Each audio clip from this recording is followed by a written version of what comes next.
Welcome to Dr. Kanta Butra's Public Awareness Series. Hello friends, मैंने जैसे आपको promise किया है, आज मैं जैन उपवास के बारे में बात करूंगी। जैन लोगों का एक प्रिंसिपल मुझे बहुत पसंद है, नीचे पहले शासन फिर अनुशासन। वैसे तो ये प्रिंसिपल सभी धर्मों में है और जैन धर्मों लोग के फास्ट में भी ये दिखता है। उन लोगों का फास्ट जो होता है वाटर ओनली फास्ट, यानी सिर्फ पानी ही पीना है, वो भी सूर्योदय से सूर्यास्त तक। काफी लोग चातुर्मास में सिर्फ एक समय ही खाते हैं, पर उसके सिवा पानी के सिवा कुछ भी नहीं, पूरा फुल कंट्रोल। उनकी 3 दिन के उपवास तो मेरे अंदाज से 8-10 साल के बच्चे भी करते हैं। 3 दिन सिर्फ पानी के साथ उपवास। कोई फिर बड़े होते हैं 8 दिन का करते हैं, कोई लोग बाद में और बड़े होते हैं महीना भर सिर्फ पानी ले पी के उपवास करते हैं। और कोई तो मैंने देखे हैं 50 दिन 55 दिन भी उपवास किए हुए पेशेंट रहते हैं। पर कभी कभी बहुत लंबे टाइम उपवास करते हैं, उन लोगों का एक ध्येय रहता है कि भाई हाँ, मेरा 30 दिन पूरे हो ही जाना चाहिए, 50 दिन पूरे हो ही जाना चाहिए। तो अभी समझो उपवास खत्म होने के दिन पूरे हो रहे हैं, उनको कमजोरी लग रही है या उनको चलो डॉक्टर को चेक कराया, डॉक्टर ने देखा आके ब्लड प्रेशर कम है, तो कभी कभी वो भूल से बॉटल चढ़ा देते हैं। बॉटल चढ़ाने में कभी बड़ी प्रॉब्लम आ सकती है। अगर आपने लंबा उपवास किया हुआ है तो आपकी शरीर की सभी सिस्टम्स बहुत कम काम कर रही है, किडनी क्या, हार्ट क्या, इवन थायराइड क्या, इवन पेनक्रियाज, इंसुलिन भी कम हो जाता है, हर चीज़ कम हो जाती है। इसके टाइम पे समझो भूल से ग्लूकोज का बॉटल चढ़ गया, इंसुलिन भी नहीं है, तो काफ़ी बार एकदम शुगर भी शूट हो जाती है, जिसको डायबिटीज़ नहीं है उसको भी। इसलिए जब आप इतने लंबे उपवास कर रहे हो तो घर पे बॉटल ऐसे चढ़ाने की गलती मत करना। उसमें कभी मैंने किसी को बहुत बड़े प्रॉब्लम आते हुए देखा हुआ है। फिर अब मेडिकल प्रॉब्लम, एक तो मैंने जो पहले की बात की थी, बिना मेडिकल प्रॉब्लम के पेशेंट को भी लंबे टाइम अगर उपवास किया है ना, अचानक बॉटल बिटल चढ़ाए तो कभी प्रॉब्लम हो सकता है, क्योंकि रीफीडिंग यानी वापस खाना शुरू करना ज़्यादा डिफिकल्ट होता है उपवास करने से ही। अब अगर पेशेंट को बीमारियां हों, डायबिटीज़ है, प्रेशर है, एकदम थोड़ा सा ही होगा, ठीक है, उपवास में ज़्यादा प्रॉब्लम नहीं होगा, क्योंकि वो दवाइयाँ बंद भी की तो भी उनका वजन कम हो रहा है, सब कुछ मेटाबॉलिज्म कम हो रहा है, और उसके कारण ये सब बीमारियाँ भी शायद बहुत ज़्यादा प्रॉब्लम नहीं करेगी। फिर भी मेरे को लगता है डॉक्टर को बता के करो।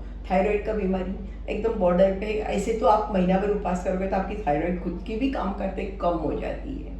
तो इसलिए इस सब में तो थोड़े बहुत प्रॉब्लम होने वाले हैं, पर ज़्यादा प्रॉब्लम नहीं भी हो, पर बहुत ज़्यादा अनकंट्रोल बीमारी वाले को मैं यही कहती हूँ कि आप मत कीजिए महीने के उपवास, 15 दिन के उपवास, लंबे उपवास, उसमें कभी आप प्रॉब्लम में आ सकते हो।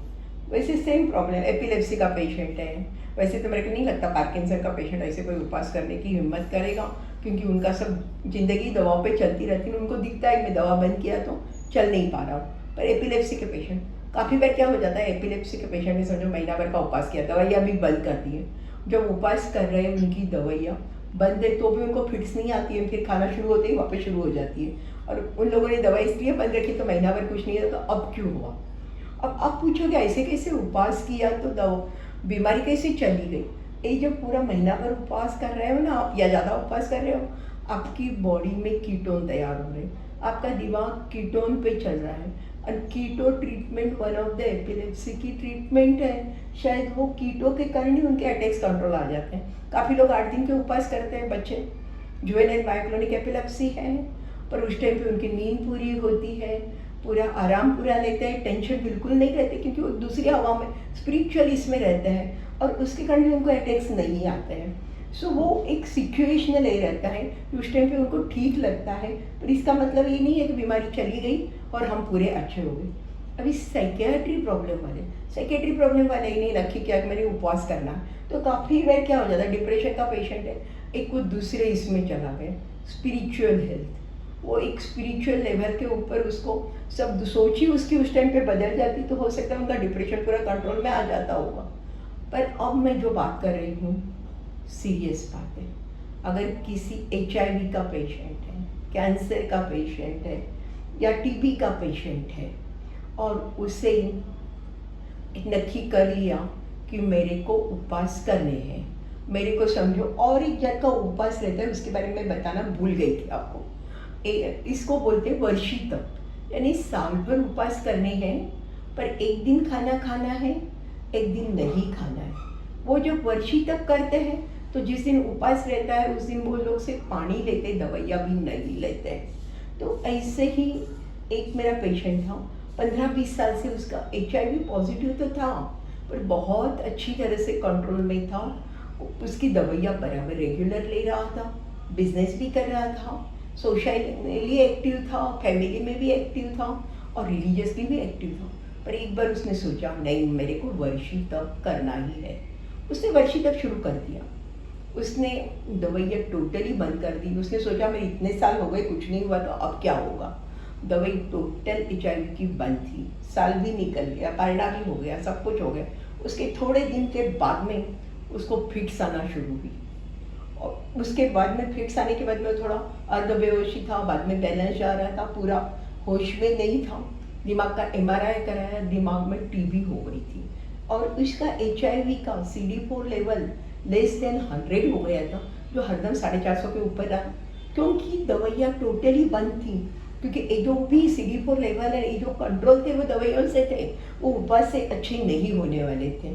और जब इसका CD4 लेवल इतना कम हो गया है तो उसको दूसरे इन्फेक्शन बहुत जल्दी लग जाते हैं। और ये जो TB होती है वो फेफड़े की जगह दूसरी कोई जगह पे हो जाती है, मोस्टली दिमाग में होती है, स्पाइनल कॉर्ड में होती है, वही उसका हो गया था। बाद में उसकी HIV के साथ में ट्रीटमेंट TB की करना, जब CD4 काउंट बहुत कम रहते हैं, बहुत मुश्किल का काम है।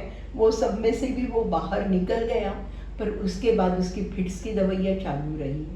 उसकी मेमोरी भी पूरी ठीक से नहीं थी, चलने में भी बैलेंस जा रहा था। तो ये प्रॉब्लम इसको परमानेंट रह गए थे। सेम कैंसर के पेशेंट का हो सकता है। आप यही बोलोगे हमने वर्षी तप किया, दवाइयाँ बंद थी, कुछ नहीं हुआ। ठीक है, पर आपकी दवाई बंद थी उस टाइम पे, शायद आपकी बीमारी अंदर बढ़ गई है और उसके कारण आपके प्रॉब्लम कब हुई है मालूम नहीं, क्योंकि साइलेंटली प्रॉब्लम बढ़ते हैं एंड आपको मालूम नहीं है। भाई सेम थिंग मैं TB के पेशेंट के लिए बोलूँगी, भाई TB है, मैं दवा बंद कर दी, मेरे उपवास चालू है। बिल्कुल भूल से ही ऐसे मत कीजिए, उससे आप कभी बड़े प्रॉब्लम में आ सकते हो। इसलिए जैन फास्ट में रिस्पेक्ट करती हूँ, बहुत ही सेल्फ डिसिप्लिन, खुद के ऊपर माइंड का उनका बहुत अच्छा कंट्रोल है। पर ये दवाई आजकल हमारी काफ़ी ज़िंदगी के भाग दवाइयों से चल रहे हैं और उसके साथ में टोटली दवाइयाँ बंद करके आप प्रॉब्लम में आ सकते हो। इसलिए वैसे तो मैं इसलिए आपको रीफीडिंग कैसे करते नहीं बता रही हूँ। मेरा ऑलरेडी एक वीडियो है यूट्यूब पे, महीने से ज़्यादा उपवास किए तब सही थे और बाद में क्योंकि आप रीफीडिंग चालू करते हो, जैसे मैंने बताया आपको ग्लूकोज का बॉटल चालू किया पेशेंट को प्रॉब्लम आ जाती है, तो उसके बारे में ये वीडियो है। अगर कोई उपवास कर रहे हैं तो उसके लिए मेरे को लगता है उनको ये वीडियो ज़रूर देखना चाहिए। सावन के तो मेरे वीडियो सावन और हम, और दूसरा अभी कल ही एक किया हुआ रेनी सीजन उपवास उसके ऊपर है। पर जैन धर्म में मैं यही बोलती हूँ, बहुत अच्छी चीज़ें हैं, सेल्फ कंट्रोल इससे बहुत अच्छा डेवलप होता है। पर उपवास करने के पहले खास करके आपको कोई भी बड़ी बीमारी हो, अपनी मर्जी से मत कीजिए, डॉक्टर को जाके मिलिए और डॉक्टर ना कहते हैं मत कीजिए, उसके बाद ही करना हो तो डॉक्टर को बताइए मेरे को करना ही है, बताओ कैसे करूँ। दवाइयाँ बंद मत कीजिए। दवाइयों के लिए चाहिए तो आप महाराज साहब की परमिशन ले लीजिए। दवाइयों के डोज भी अगर आपने कंटिन्यूस महीना भर उपवास किया है तो डोज भी बदल जाते हैं, वो सेम डोज, क्योंकि आपकी बॉडी का मेटाबॉलिज्म कम हो गया है। सो एक्चुअली डॉक्टर्स को भी नहीं पता है कैसे मैनेज करना है। सो बेस्ट है आप ऐसी बड़ी बीमारियों के साथ में ऐसे लंबे उपवास के चक्कर में मत पड़िए। Thank you.